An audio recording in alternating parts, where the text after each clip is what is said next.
Muito bem, amados irmãos, estamos aqui novamente para a nossa aula bíblica, a nossa escola bíblica, como nós temos feito toda semana, desta maneira online, ok? Para quem não sabe, meu nome é Marcos, sou pastor da Igreja Cristã Evangélica de Interlagos. É um prazer poder falar com você, poder trazer um pouquinho do recado de Deus ao seu coração, tá bom? Vamos estar aprendendo um pouco mais hoje sobre a lição 14, tá? Nós vamos fazer a parte B dessa lição, que é baseado na palavra de Deus acima de tudo e também nessa revista que você, aluno da nossa igreja, tem em suas mãos, tá? Você poderá assim estar aprendendo mais da palavra do nosso Deus, tá bom? Vamos falar um pouco mais sobre o islamismo. Nós falamos semana passada um pouco sobre essa religião que é atualmente a segunda maior religião do mundo, tá? Segunda maior religião do mundo, perdendo somente para os cristãos.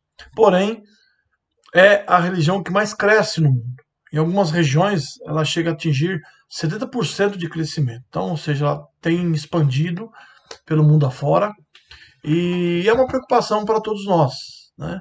Então, nós como cristãos temos que, acima de tudo, estarmos pregando a palavra de Deus, trazendo o recado do Senhor para cada vida, para cada coração, tá bom? Vou fazer uma oração, depois estaremos assim iniciando, né, essa aula. Nossa irmã Ana Cristina trouxe a abertura e agora vamos estar orando e depois iniciando a nossa aula. Oremos. Ó Deus, obrigado, Pai. Obrigado por esse momento, por esse instante. Obrigado por estar na tua presença. Obrigado porque a tua palavra é a verdade. Nós podemos, através dela, pautar a nossa vida. Perdoa, Pai, os nossos pecados. Nos dê sabedoria dos altos céus para que possamos aprender mais e mais naquilo que Deus tem preparado para nós. Enfim, Pai, fala aos corações de cada um que está ouvindo e assistindo esse vídeo, que eles possam crescer grandemente no conhecimento da palavra do Senhor. Obrigado, Pai, nós te louvamos. Em nome de Jesus, amém. Amém. Bom dia, meus amados irmãos, a paz do Senhor esteja com todos. Mais uma escola bíblica dominical, via online, e queremos agradecer ao nosso Deus, porque até aqui Ele tem nos abençoado, tem nos guardado, tem nos protegido, cada um de nós e nossas famílias. Eu convido você a abrir a sua Bíblia em Salmos 23:1. Aquele que sabe de cor pode dizer assim comigo. O Senhor é o meu pastor, nada me faltará. Esse salmo é uma promessa de Deus que fala ao nosso coração, Nada vai faltar porque Ele é o nosso pastor. Vamos agora orar ao nosso Deus. Senhor, nosso Deus, obrigado, Pai, por mais este domingo. Nós te agradecemos por tudo que o Senhor tem feito em nossas vidas. Te agradecemos pelas nossas famílias. Te agradecemos pela nossa igreja. Obrigado, Pai, porque mesmo na distância nós estamos, ó Pai, orando uns pelos outros. Obrigado pela Tua palavra lida no nosso coração. Que o Senhor fale através das aulas da Escola Bíblica Dominical, que fale a cada coração, Pai. Abençoando em nome de Jesus. Amém, Senhor. Deus abençoe cada um de nós e uma boa aula a todos. Ok, eu vou estar lendo um texto da palavra de Deus, que é o nosso texto base para hoje. Você pode acompanhar na sua Bíblia, que está lá em 1 Pedro capítulo 3, versículo 15 até o versículo 16, que diz o seguinte: Antes, santificai ao Senhor Deus em vossos corações, e estais sempre preparados para responder com mansidão e temor a qualquer que vos pedir a razão da esperança que há em vós, tendo uma boa consciência, para que naquilo em que falam mal de vós, como de malfeitores, fiquem confundidos os que blasfemam do vosso bom porte em Cristo. Ou seja, Pedro nos ensina algo tão importante aqui, santificar a Cristo em nosso coração. Cristo tem que ter um local especial em nossa vida, em nosso coração. Ele não pode ser mais alguma coisa, mas ser o centro da nossa vida, o centro do nosso coração, o centro da nossa fé. Isso é um ponto fundamental quando nós falamos de seitas ou de grupos contraditórios, heréticos, né? Temos que entender que Cristo é o centro da Bíblia, Cristo deve ser o centro da nossa fé, né, da nossa vida. Né? Você deve falar cada dia, em meus passos, o que faria Jesus. Né? Em meus passos, o que faria Jesus? Sabe que essa atitude que eu vou tomar, Cristo tomaria também? Então tem que tomar muito cuidado com isso, tá bom? Então, aqui diz, estais sempre preparados para responder com mansidão, não com ira, não com braveza, não com ignorância. Muito pelo contrário, você tem que demonstrar amor para essas pessoas que não conhecem a Cristo. Pessoas que não conhecem a palavra de Deus, demonstre amor. Através da sua vida, do seu testemunho. Né? Um missionário, quando vai para os países muçulmanos, ele vai trabalhar lá, ele não chega lá na rua falando de Jesus para todo mundo, entregando folhetos, literatura, lendo a Bíblia, pregando na praça pública. Não, ele vai ser morto, vai ser preso, vai ser, sei lá, expulso do país. Muito pelo contrário, ele começa a dar o seu testemunho. As pessoas sabem que ele é um cristão e olham para ele, se realmente ele é um verdadeiro cristão ou não. Né? Então que você possa responder com mansidão e temor, né? Temor, reverência pelas coisas de Deus, não medo de Deus, mas reverência pelo Senhor e pela sua palavra, né? E pelo Senhor. Muito bem. Dando então sequência à nossa lição que nós estudamos já na semana passada, nós vimos várias coisas importantes, né? Semana passada vimos aí algumas diferenças de judeus e árabes, vimos também sobre Maomé, né, quem foi Maomé, onde ele nasceu, como ele começou tudo a religião. Nós vimos várias coisas importantes sobre essa parte. Mas principalmente hoje eu quero ser bem claro, breve e específico, falar sobre alguns pontos, né?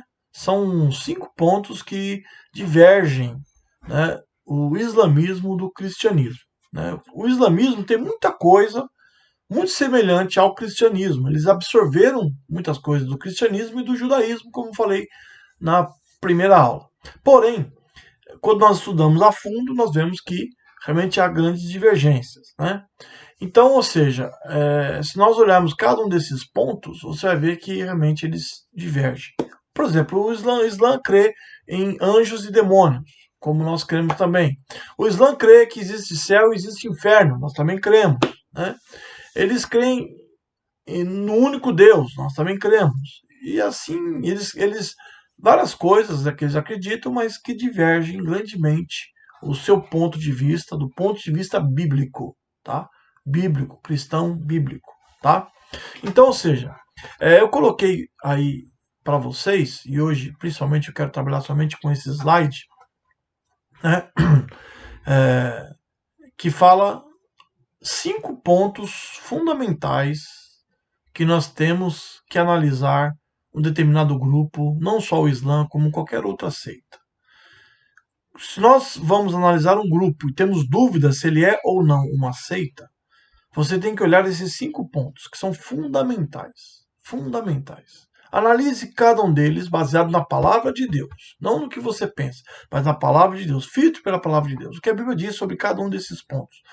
Então, eu queria falar, por exemplo, sobre Deus. Né? O que o Islã acredita sobre Deus? Né? Sobre Deus. Sobre o único Deus. Né? Por exemplo, o Islã diz que Deus é único, né? Eles chamam Deus de Alá. É claro, como eu falei para vocês, que não vejo nenhum problema em chamar Deus de Alá, né? Não há provas arqueológicas que Alá era um ídolo. Tanto é que os cristãos, né, convertidos desde o início, quando o evangelho chegou entre os árabes, e o evangelho chegou entre os árabes primeiro que os muçulmanos chamavam Deus de Alá, tanto é que no aramaico, né, que era a língua falada muito ali em Israel, há evidências que o próprio Jesus falava também a língua aramaica. A língua aramaica era a língua popular, né, entre os judeus. Jesus, quando estava na cruz, ele falou uma frase, né, que ficou gravada no Novo Testamento em aramaico, que ele falou Eli, Eli, ou Eloi, Eloi, lama sabachthani, quer dizer, Deus meu, por que me desamparaste? Então, o termo Deus no aramaico é muito parecido com o termo Deus em árabe, né? Que é Allah. Né? No aramaico, Allah equivale a nosso termo que nós chamamos Deus, né? E equivale ao termo árabe Allah. E também equivale ao termo hebraico Elohim. Tá? Elohim é uma palavra hebraica, Allah é uma palavra aramaica e Allah é uma palavra árabe. Tá? Então, ou seja, eles dizem que existe somente um Deus. Porém, o que diverge os muçulmanos dos cristãos e da Bíblia Sagrada? Né? Primeiro, os muçulmanos não acreditam na doutrina da Trindade. Eles não aceitam a doutrina da Trindade. Eles negam veementemente. Eles dizem que é uma doutrina pagã. Né? Então, ou seja, não acreditando na doutrina da Trindade, automaticamente eles não acreditam que Jesus é Deus e que o Espírito Santo é Deus. Nós, como cristãos, cremos, né, que Deus ele subsiste em 3 pessoas. Então, ou seja, o Pai é Deus, o Espírito Santo é Deus e o Filho é Deus. Tá? Nós vemos que a Bíblia mostra claramente isso. Lá no Evangelho de João, capítulo 1, versículo 1, João diz que no princípio era o Verbo estava com Deus e o Verbo era Deus. Né? Então, falando sobre a pessoa de Jesus. No livro de Atos, também nós vemos que é revelado que o Espírito Santo é Deus, o Espírito Santo que direcionava a igreja, que falava com a igreja. O Espírito Santo é uma pessoa, ele não é uma mera força, como os testemunhos de Jeová assim falam, né, como se fosse uma energia, alguma coisa desse tipo, né, uma luz, coisa desse tipo. Não, ele é uma pessoa, ele fala, ele ouve, ele aconselha, ele consola, tá? Ele direciona. Então o Espírito Santo também é Deus, a Bíblia mostra que ele é Deus, tá? Uma das provas mais concretas da Trindade é quando a forma do batismo. Qual foi a ordem de Jesus? Ide, fazer discípulos de todas as nações, está lá em Mateus capítulo 28, batizando-os em nome do Pai, do Filho e do Espírito Santo. Né? Por que Jesus deu essa ordem? E colocou os 3 no mesmo nível, batizando em nome do Pai, em nome do Filho e em nome do Espírito. Porque os 3 trabalham juntos pela nossa salvação. Né? Jesus, antes de subir aos céus, também no Evangelho de João, revela que ele falou que iria enviar um outro Consolador, né? Um novo Consolador, que viria para para estar conosco. Né? E quando essa palavra outro, na língua grega, é muito profunda. Na língua portuguesa, nem tanto. Mas na língua grega quer dizer outro igual a mim. Outro da mesma essência que eu sou. Né? Então, ou seja, a Bíblia fala claramente sobre a doutrina da Trindade. Tá? Eu falei alguns textos para vocês da doutrina da Trindade. Então, o texto que fala sobre que Jesus enviaria outro Consolador está lá em João capítulo 14, versículo 16, que ele fala o seguinte: Eu rogarei ao Pai, e ele vos dará outro Consolador, para que fique convosco para sempre. O Espírito da verdade, que o mundo não pode receber, porque não o vê nem o conhece, mas vós o conheceis, porque habita convosco e estará em vós. Não vos deixarei órfãos, voltarei para vós. Até o versículo 18. Tá? Então, ou seja, quem é esse outro Consolador? O Espírito Santo, que é uma pessoa, que é Deus, né? E essa palavra outro, como eu falei para você no grego, é muito profunda. Quer dizer, outro igual a mim. Outro semelhante a mim. Idêntico a mim. Tá? Então, ou seja, eles não acreditam na doutrina da Trindade, como eu falei. Outra coisa importante também, que eles não acreditam, é com a questão do fato de Deus ser um Deus de amor. No islamismo, Deus é meramente um juiz. Aquele que julga, aquele que condena. As pessoas vivem oprimidas, né, para fazer obedecer o Alcorão, que segundo eles é a palavra de Deus, que tem várias coisas ali importantes. Então eles jejuam, eles oram continuamente. Por quê? Porque eles, crendo assim, eles vão alcançar a salvação. Então Deus para ele é um juiz. Se eles não fizerem isso, Deus há de julgar. né? Para eles, nós cristãos seremos condenados no inferno, seremos mortos, né? Seremos totalmente aniquilados, porque somos idólatras, somos povo rebelde, né? Então, ou seja, eles não têm esse conceito de um Deus de amor, que tem um amor incondicional. Incondicional. A Bíblia nos mostra, e você conhece muito bem esse texto, de João capítulo 3, versículo 16, né? Eu vou repetir para vocês, que diz, porque Deus amou o mundo de tal maneira, que deu o seu Filho unigênito, para que todo aquele que nele crê não pereça, mas tenha a vida eterna. Olha só o amor de Deus manifesto. A Bíblia diz que Deus amou o mundo de uma maneira especial, de tal maneira, de maneira sublime, incomparável, incondicional, tá? Sendo nós ainda pecadores, Deus nos amou. Deus nos amou, né? Então a Bíblia mostra claramente, desde o início, que Deus é um Deus de amor. Deus é juiz? Sim. Deus há de julgar aqueles que não creram? Sim. Deus há de condenar aqueles que não creram em Jesus, que não aceitaram Ele como seu Salvador? Sim. Eles serão condenados para o inferno eterno? Sim, a Bíblia assim nos diz, né? Quem crê será salvo, né? Jesus Cristo diz, eu sou a ressurreição e a vida, aquele que crê em mim, ainda que esteja morto, viverá, né? Deus criou o inferno para o diabo e seus anjos. Então vai para o inferno quem assim bem desejar, aquele que não aceitar, não reconhecer o amor de Deus, receber o amor de Deus, que é gratuito, tá? Então um Deus que é gracioso, um Deus que é amoroso, um Deus que perdoa o pecador, né? Que por mais que ele seja um pecador miserável, até mesmo aquele que diz que ele não existe, Deus ama o pecador, né? Então, falando um pouco mais sobre o inferno, a Bíblia ela diz claramente, claro que o assunto não é este, nós podemos depois fazer um outro estudo mais profundo sobre essa realidade, mas eu vou ler 2 textos da palavra de Deus que fala em Oséias capítulo 13, versículo de número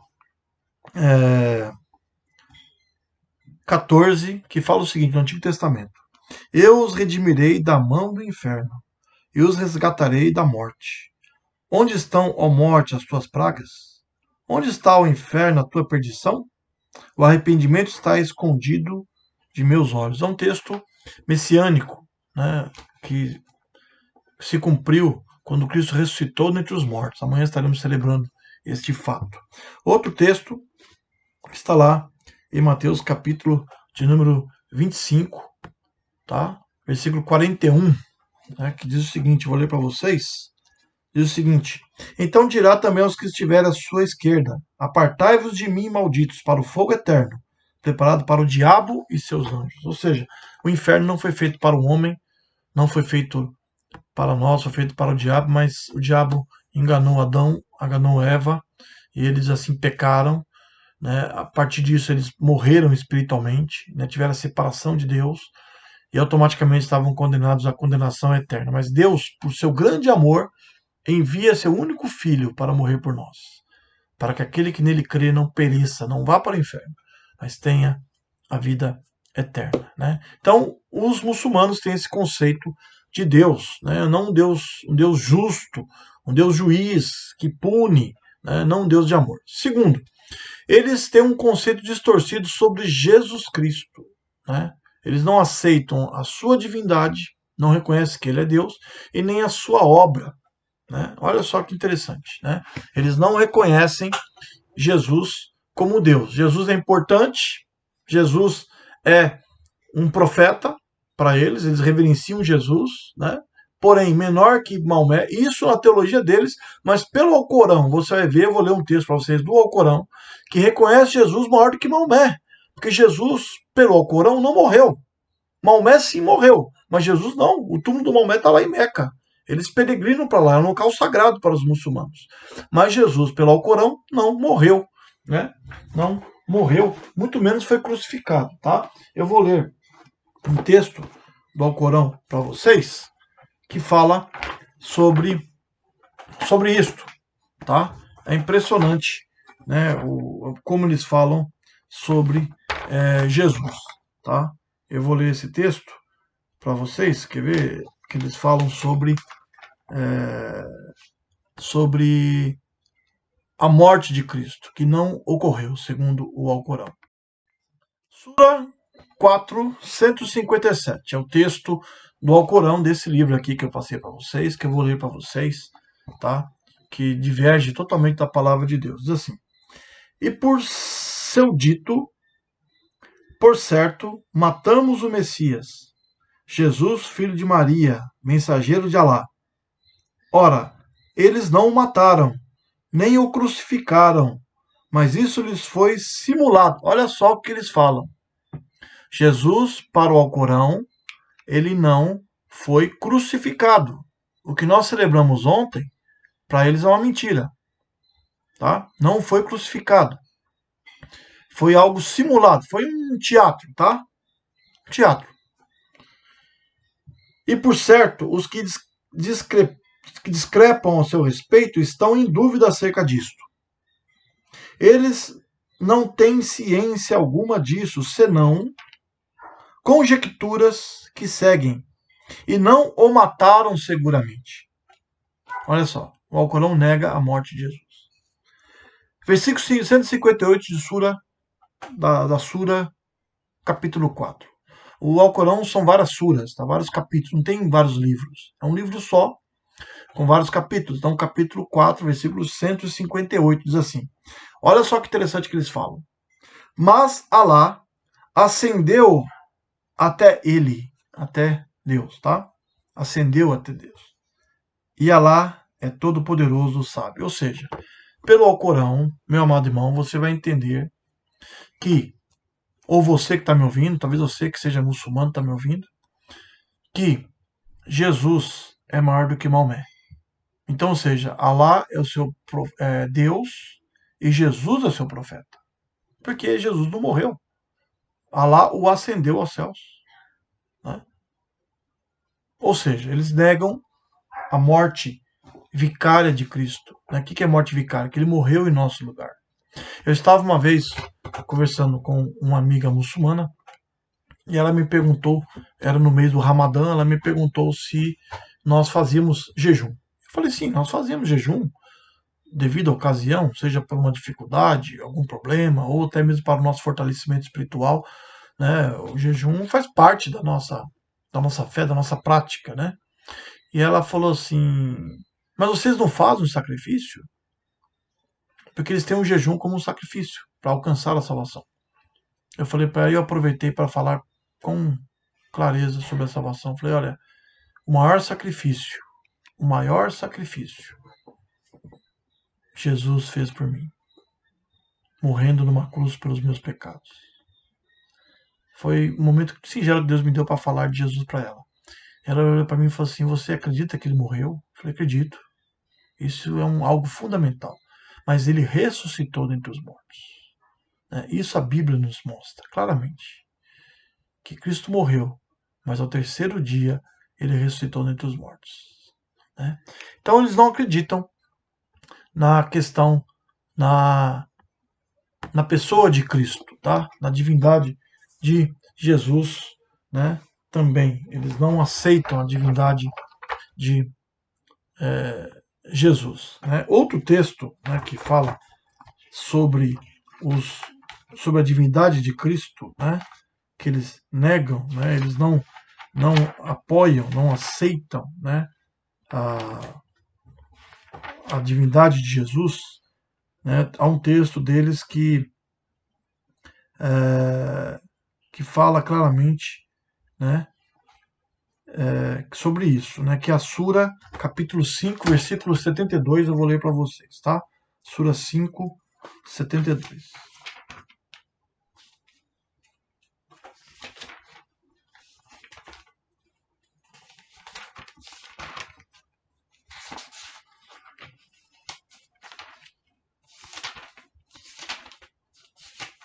Diz o seguinte, eu vou ler para vocês, diz o seguinte, com efeito, são renegadores da fé os que dizem, por certo, Alá é o Messias. Né? Eles reconhecem Jesus como Messias. filho de Maria. E o Messias diz: ó filhos de Israel, adorai Alá, meu Senhor, o vosso Senhor. Né? Por certo, a quem associa outras divindades a Alá, com efeito, Alá proíbe-lhe o paraíso e sua morada é o fogo, e não há para os injustos socorredores. Ou seja, eles falam que nós somos idólatras, eles não reconhecem Jesus como Deus, mas a Bíblia sim ensina Jesus como Deus. Eu quis focar nesses dois pontos porque são fundamentais. O terceiro ponto que os muçulmanos divergem de nós, que eu coloquei nesse slide, é sobre a vida eterna. Né? Nós cremos pela palavra de Deus, e lá em Efésios capítulo 1, versículo 8, diz: pela graça sois salvos mediante a fé. E isto não vem de vós, é dom de Deus. Né? Então a Bíblia mostra claramente que o justo viverá pela fé, que a salvação é pela graça, a salvação é um presente dado por Deus para nós. Né? Jesus foi o presente de Deus para nós, foi a providência de Deus para o nosso pecado. A Bíblia deixa claro isso. A salvação não é pelas obras, não é ser religioso, ser bonzinho, nada disso. Tá? Então eles acreditam que a salvação se consegue pelas obras. Então, fazendo jejum, dando esmolas, lendo o Alcorão, né, indo para a mesquita, peregrinando, se possível, uma vez na vida para Meca, orando em direção a Meca, fazendo as orações. Então você será livre do inferno. Né? E se você...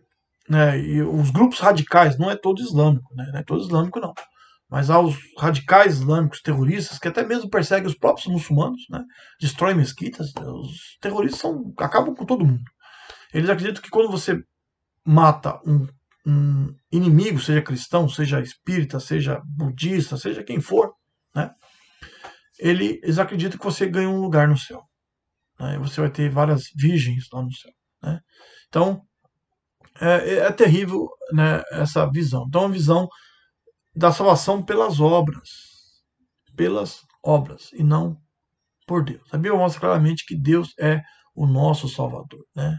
A Bíblia, como eu falei para vocês, João capítulo 3, versículo 16 diz: porque Deus amou o mundo de tal maneira que deu seu Filho unigênito, para que todo aquele que nele crê não pereça, mas tenha a vida eterna. Né? Romanos 10, eu vou ler esse texto para vocês, né, que fala claramente. Tá, Romanos 10, versículo de número 9, diz o seguinte: a saber, se com a tua boca confessares a Jesus como Senhor, e em teu coração creres que Deus ressuscitou dentre os mortos, serás salvo. Né? Então, ou seja, a salvação é um presente dado por Deus, a salvação é gratuita. Né? O quarto ponto, né, que diverge grandemente de nós, é sobre a origem do pecado. Né? Nós cremos que o pecado se originou com Adão e Eva. Adão e Eva pecaram, e esse mal, né, passou para toda a humanidade. Nós nascemos pecadores. Nós somos pecadores, né, por natureza. Né? Nós herdamos os nossos pais. Então nós somos pecadores. É um problema mundial, pior do que o coronavírus. Né? É esse problema do pecado. Então Jesus veio para vencer esse mal. Né? Para isso Deus mandou alguém, um sangue inocente foi necessário ser derramado. No Antigo Testamento, um cordeiro, né, um animal inocente, era um bode, seja que for animal, era derramado para perdão do pecado, né, do povo, né, daquele indivíduo. Jesus é o Cordeiro de Deus que tira o pecado do mundo. A Bíblia assim nos mostra. Então, ou seja, o muçulmano diz que não existe esse pecado original. Né? Nós pecamos porque somos pecadores porque pecamos. Não somos pecamos porque somos pecadores. Tá? É diferente. Nós pecamos porque somos pecadores, temos a natureza do pecado. Eles creem que nós pecamos. Eu posso viver sem pecado, eu posso viver uma vida santa sem pecado e vencer o pecado e assim ir para o céu. Né? Então eles trabalham assim, você vence, luta contra o pecado para ir para o céu. Tá? Então eles não creem no pecado original. E por último, sobre a Bíblia, como eu falei já na aula passada, eles não acreditam na Bíblia. Eles acreditam sim que a Bíblia até chamam de o livro, né? Reconhece como um livro sagrado, porém eles falam que foi adulterado. Por isso que Deus levantou Maomé para assim lhe conceder esse livro. Então eles colocam esse livro aqui, o Alcorão, ao mesmo pé desse livro aqui, né, a Bíblia Sagrada, né? Mas a Bíblia, ela é o livro dos livros. A Bíblia é a palavra de Deus. Então eles falam que a Bíblia foi adulterada. Falando um pouquinho sobre isso, para nós encerrarmos a nossa aula no dia de hoje, eu queria dizer o seguinte, que há provas grandes, arqueológicas, históricas, que reconhecem que a Bíblia não foi adulterada, né? Eu tenho esse livro aqui comigo, que chama Pergaminhos do Mar Morto. Eu falei semana passada sobre isso. Eu vou mostrar algumas fotos de alguns manuscritos, né? Esses pergaminhos foram encontrados, né, em algumas cavernas lá no Oriente Médio, né? Nessas cavernas aqui, tá? Lá em Qumran, lá em Israel, né? Havia uma comunidade bem ao lado, né, que tem essas ruínas aqui. E esse povo viveu tempos antes de Cristo, mais ou menos 200, 250 anos antes de Cristo, e também no período em que Cristo exerceu o seu ministério, eles também viveram e foram expulsos desse local pelos romanos. Quando os romanos destruíram Jerusalém, destruíram toda aquela região, eles foram expulsos. E, segundo as pesquisas, né, eles guardaram vários livros em algumas cavernas, alguns manuscritos, né, manuscritos feitos de papiro e também de couro, de pergaminho. Tá? Nós aprendemos nos nossos estudos sobre a Bíblia. Tá? Então, foram encontrados, para os irmãos terem uma ideia, vários fragmentos, né, como este. Você está vendo na tela aí. Tá? Textos como este, de Isaías. Tá? Esses aqui são fragmentos. Foram achados livros inteiros. Tá?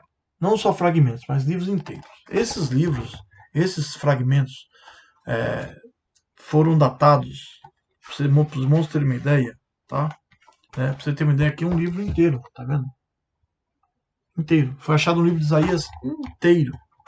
E quando se analisou aquele texto de Isaías, que era datado mais ou menos de 150 anos antes de Cristo, né? E talvez, quem sabe, o próprio Jesus manuseou, porque Jesus, quando entrou lá em Cafarnaum, numa sinagoga, deram para ele o livro de Isaías, ele leu o livro de Isaías, eram rolos, né? E assim ele pregou em cima daquele texto de Isaías. Então nós não sabemos, não podemos dizer claramente, tá? Mas são textos que, quando você analisa esses fragmentos, esses textos, e compara com a Bíblia que nós temos hoje, é o mesmo texto. É o mesmo texto.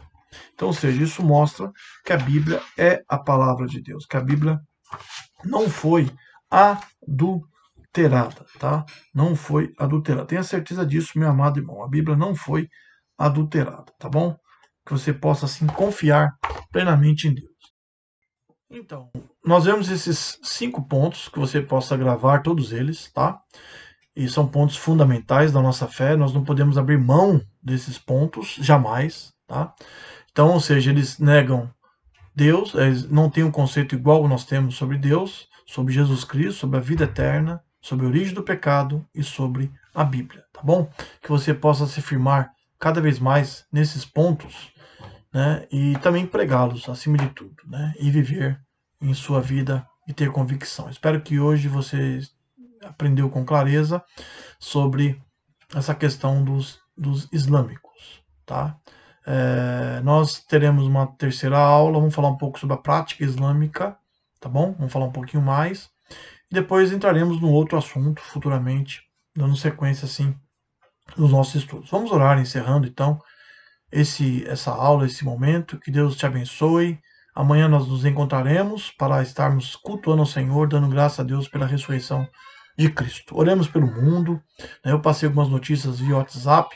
Oremos pela Cat, ela é membro da Igreja Batista Sardes, da igreja da nossa irmã Bárbara, a igreja que nós estamos lá juntos, que temos parceria lá no país de Gales. Ela esteve internada com o coronavírus, mas já está recuperada, tá bom? E então que Deus assim nos abençoe. Pela Linda, que perdeu o seu esposo, também passei esse contato lá no país de Gales, que faleceu vítima do coronavírus. Que Deus te abençoe poderosamente. Ó Deus, obrigado, ó Pai, por esse momento, por esse dia, ó Pai. Obrigado pela sua palavra, que é a verdade. Obrigado, Deus, porque o Senhor conhece as nossas dificuldades e as nossas lutas, ó Pai. Perdoa, Pai, os nossos pecados. Abençoa, Pai, o povo muçulmano, que eles possam reconhecer Jesus como o único e suficiente Salvador. Que eles possam, ó Pai, acima de tudo, olhar para a palavra de Deus com amor, com, com um coração aberto, para que ela possa, ó Pai, falar grandemente as suas vidas e que eles possam encontrar a verdade que está em Cristo, que está em Sua palavra. Nos dê sabedoria mais e mais. Deus, fortalece a nossa igreja, abençoa o teu povo, abençoa o mundo, Deus, que tem sofrido com essas dificuldades, que o mundo, Pai, possa crer em Ti. Que tudo isso, Pai, possa servir para que o povo possa ter coração aberto e buscar e ter sede de Deus, ó Pai. Nós oramos, ó Pai, te agradecemos pela aula que nós tivemos. Fala ao nosso coração. Em nome de Jesus. Amém. Amém. Que Deus, assim, te abençoe grandemente. Nos vemos amanhã.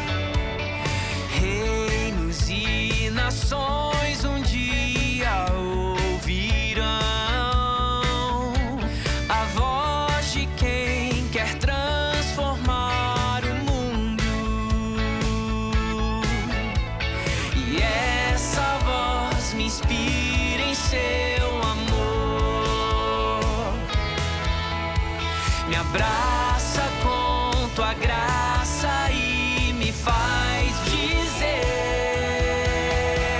viver pra mim é Cristo e nele vou permanecer. Levar ao mundo a alegria que me faz viver, e assim eu vou seguir até que a terra se alegre em ti, Jesus, se alegre em ti.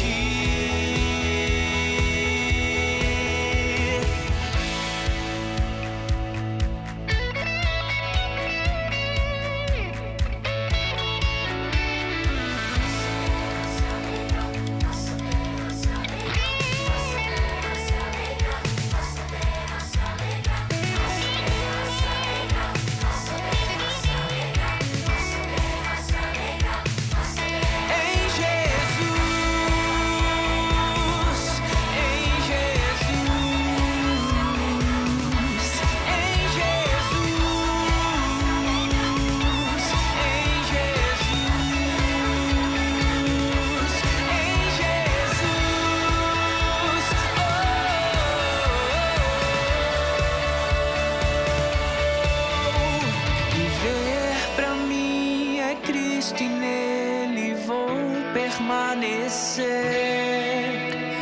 Levar